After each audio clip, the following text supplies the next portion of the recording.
Hey, it's Faith Talk Live. I'm Dan Ratcliffe. And I'm Ezra Ortiz. And we are joined by another Texan. We can never have too many Texans on the show.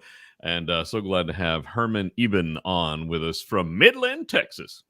Thank you, Dan. Thank you, Ezra. I appreciate it very much. Well, we're glad to have you on. And you have that good Texas drawl. I like that. It's so funny. I used to try to work very hard to try to prevent that from happening. No, you just got to let it go. I mean, there's just a great, it's like a British accent. You just got to have it. It's awesome. Oh, okay. I'm glad you think that way. It's very becoming. Yeah. Now, are you a lifelong Texan, Hermann? I certainly am. Born in Paris, Texas. Yeah, I know where Paris is. North of Dallas. I've been here in Texas all my life, except for going to school at Oklahoma State University, where I played football. And then you got back to Texas as quickly as you could, because Oklahoma's just not Texas. Yes, I did. No doubt about that. Yeah. I know how that feels, because I lived 2 years in Tulsa, which was all right, but it's not Dallas. It's not Texas. Yeah. Tulsa is a lot like Dallas in a lot of ways. I mean, I enjoyed the visits that I had going to Tulsa. It reminded me of Dallas, where I mostly grew up in Mesquite, Texas. Mesquite, Texas. Good barbecue, good stuff. And I don't own a cowboy hat or cowboy boots all these years. Isn't that interesting? Yeah. From a cowboy town like Mesquite has the rodeo and everything. Don't own any of that type of stuff. And I can say the same thing, because I had one pair of cowboy boots, and they were the most uncomfortable things I ever wore, and so I just stopped and wore tennis shoes again. And the hats just don't look good on me. So I'm with you on that. I don't think that makes us any less Texan, though, Hermann. I hope not. All right. Well, let's talk about your book. You have a book out. It is called, and I just lost it here. It is called "Great Relationships Are Created. They Just." Oh my gosh, I can't talk here, Hermann. Oh, watch out. Great relationships are created. They don't just happen. Let's talk about the book. What drove you to write the book, and the interesting story that comes with it? Well, it all started way back in 1991 with a blow up in Louie and I's marriage. And the way that God restored that marriage is amazing. And that whole testimony is on a video on greatrelationships.com. If you go to the About Us or the press area, you can see that. Yeah, it's so interesting. And what really was important is learning how forgiveness really works and learning how confession works. In fact, the way we talk about it with all the material that we have on Great Relationships, we basically say, whenever we're counseling people and talking to people, there's only two tools that you really need. And I try to get people to guess, and most people never guess the obvious, which is forgiveness and confession. And that is what helps you implement the solution, which is pursuing the best for others, patiently, kindly, sacrificially, and unconditionally. So that's how we typically talk. In fact, one of the funny things that I do whenever I'm talking to people is I basically say, we have 500 videos online and 250-page study manual, but I can tell you everything you need to know in 10 seconds. Are you ready? And they mostly say yes. Well, yeah. And I say, well, it's here's the problem. You make everything about yourself. And here's the solution. Pursue the best for others, patiently, kindly, sacrificially, and unconditionally. So I sit there and wait a little bit just to see the response to it. And then I say, so go and be healed. Yep. Wow. And then I ask them, so why don't you leave? And they give a variety of remarks, and I typically always say, it's because you don't believe it. You really don't believe that you make life all about yourself. And that's the reason why the two of y'all are here. You're making life about yourself. You're pointing fingers at each other and saying, if you would just change, I'd be happy. That's really what you're saying. It's so simple. All of this stuff, thinking relationships are complex and you need some advanced degree to try to talk about it, is not true. It's just not true. You got God's word available to you to tell you exactly what is needed. So that's how we typically talk about all this. Hmm. And yes, I wrote a 500-page book, not booklet, book, trying to describe everything and document everything that that I had learned. And go figure, nobody has ever read it. And that's the reason why Tina Jacobson, really, she's been a client of mine. I've been a client of hers. Just love her to death. Talked to me and developed this new strategy of pay it forward for all of our online material. Mm-hmm. We got more than 100 TV shows, actually around 70 TV shows, more than 100 podcasts, more than 200 blogs, 500 videos. We got everything's free too. Wow. That's what we have just recently done, turn all that to be free. And what we have done now, the books that we are writing or using now, we've broken everything up into 8 different books. And the first one is How Did This Happen to Me? And each one of these books are going to be probably less than 75 pages. We've got two to be published before the end of the year. And we're going to hopefully have all 8 of them available by second quarter, hopefully the first quarter of next year. So yeah, it's hopefully going to be easier to grasp some of the information rather than trying to wade through 250-page study manual and 500 videos. Yeah, that would be a big task. It sure is. It's a huge task.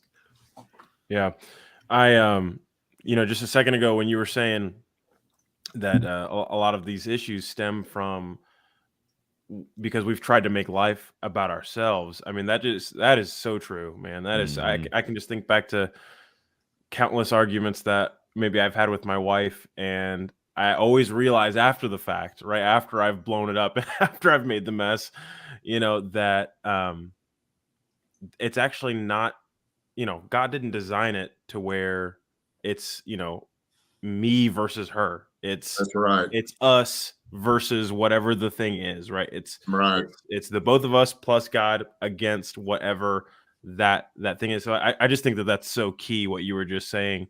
And so talk to us a little bit more about the material that you've got. It's on great relationships. So it's GR8, the number 8, exactly. Relationships. And talk to us a little bit about that material, because I know like you were just saying, the book kind of coincides a lot with the material that you've been going through with couples for years. So talk to us a little bit about that. You bet. When you go to the website, look for the free courses. It's going to be in orange in the menu, and there's 32 courses there. And we have just revamped and revitalized our website. So there's 32 courses there. And you have, when you click in, you'll see summaries of all of that available to you.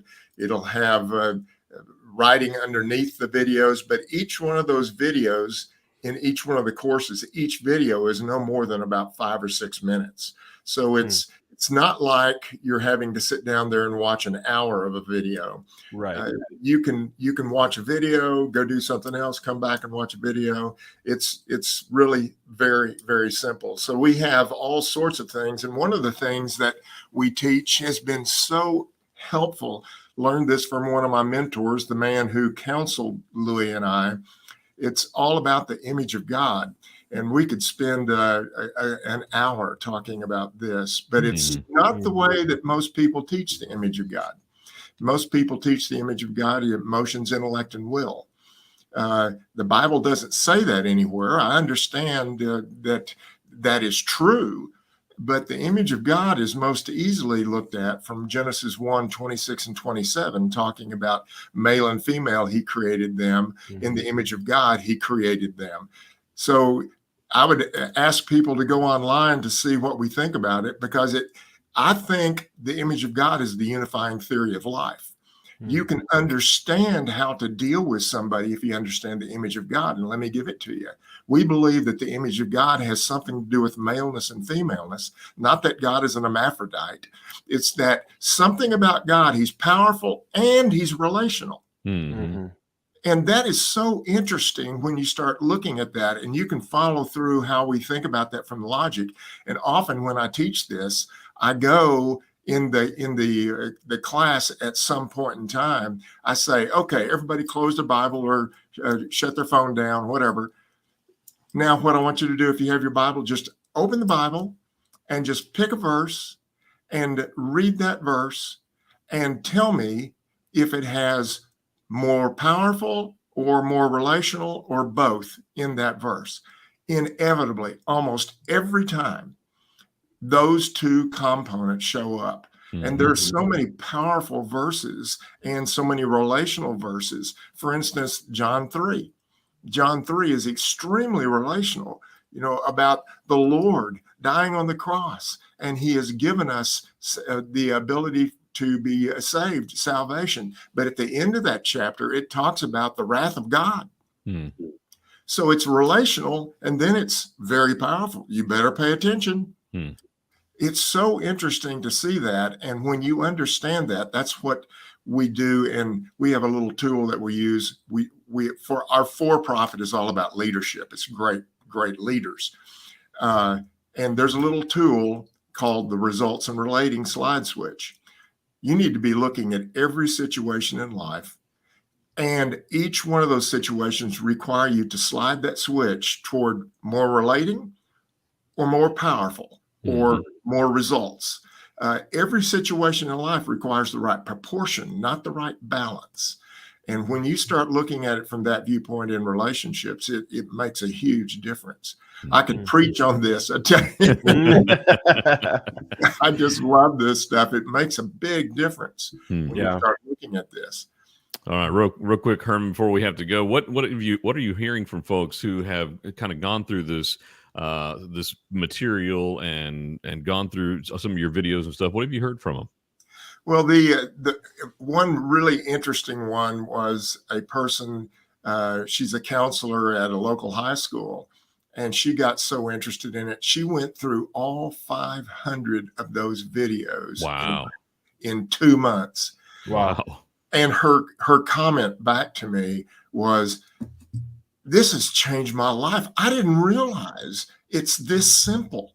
I didn't realize that it could be done in such a simple way. I thought I needed to pay attention to all my, training as a school counselor and all this other stuff. No, it's actually very simple. I either pursue a person's best and understand how forgiveness and confession works. And we always teach two other tools, which is how your feelings work and how freedom works. Freedom is critical.